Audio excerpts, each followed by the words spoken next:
Karimnagar smart city అభివృద్ధి పనులను BJP రాష్ట్ర అధ్యక్షులు కరీంనగర్ ఎంపీ బండి సంజయ్ సమీక్షించారు. స్మార్ట్ సిటీ పథకంలో భాగంగా జరుగుతున్న పనుల పురోగతి గురించి అధికారులను అడిగి తెలుసుకున్నారు. కేంద్రం ఇప్పటికే ఫండ్స్ మంజూరు చేస్తుందని, రాష్ట్ర ప్రభుత్వం నిధులు కూడా వెంటనే నిధులు విడుదల చేసి పనులు పూర్తయ్యేలా చూడాలన్నారు. స్మార్ట్ సిటీ పనులు మందకొడిగా కొనసాగడంతో ప్రజలు తీవ్ర ఇబ్బందులు పడుతున్నారని చెప్పారు.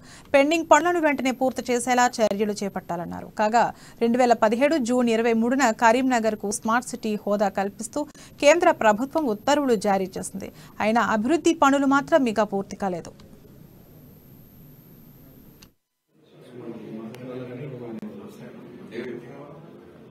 నేను